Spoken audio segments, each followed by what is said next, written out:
اپنی نئی فلم قائد اعظم زندہ باد میں ایک پولیس انسپکٹر کے کردار سے عوامی ستائش حاصل کرنے والے معروف اداکار فہد مصطفیٰ کو سندھ پولیس کی جانب سے اعزازی طور پر سپرنٹینڈنٹ آف پولیس یعنی ایس پی کا عہدہ دے دیا گیا ہے۔ فہد مصطفیٰ کو ایس پی کا اعزاز آئی جی سندھ غلام نبی میمن کی جانب سے دیا گیا۔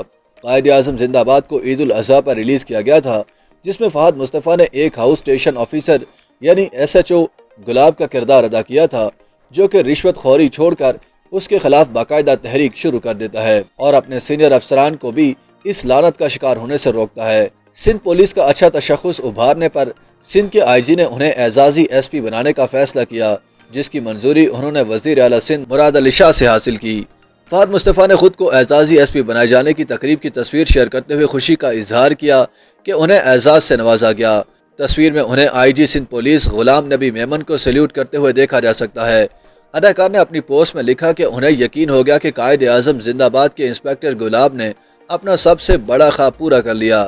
علاوہ ازیں سندھ پولیس کے سوشل میڈیا اکاؤنٹ سے بھی انہیں اعزازی ایس پی بنائے جانے کی تقریب کی تصاویر شیئر کی گئیں۔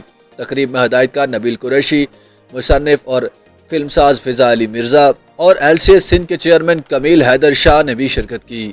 نبیل قریشی کی ہدایت کاری میں بننے والی قائد اعظم زندہ باد میں فہد مصطفیٰ نے اپنے کردار کے ذریعے بدعنوانی، رشوت ستانی اور دیگر سماجی برائیوں سے پردہ اٹھانے کے علاوہ عوام میں سندھ پولیس کے مثبت کردار کو بھی اجاگر کرنے کی کوشش کی اور پولیس کی اچھی کارکردگی کو عوام کے سامنے لائے، جس وجہ سے سندھ پولیس ان سے خوش ہوئی۔ فلم میں فہد مصطفیٰ کے ہمراہ پہلی بار ماہرہ خان اسکرین پر رومانس کرتی دکھائی دی تھیں۔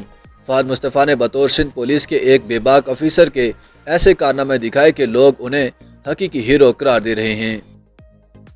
یوٹیوب پر گوگلی نیوز دیکھنے کے لیے youtube.com کی سرچ بار میں googly news T V type کریں۔ گوگلی نیوز کے پیج پر سرخ رنگ کے سبسکرپشن والے بٹن پر کلک کرنا نہ بھولیے۔ یوٹیوب پیج پر اپلوڈ ہونے والی ویڈیوز سے باخبر رہنے کے لیے بیل آئیکن پر کلک کیجیے۔ آپ کو ہر نئی ویڈیو کے بارے میں نوٹیفیکیشن موصول ہو جائے گا۔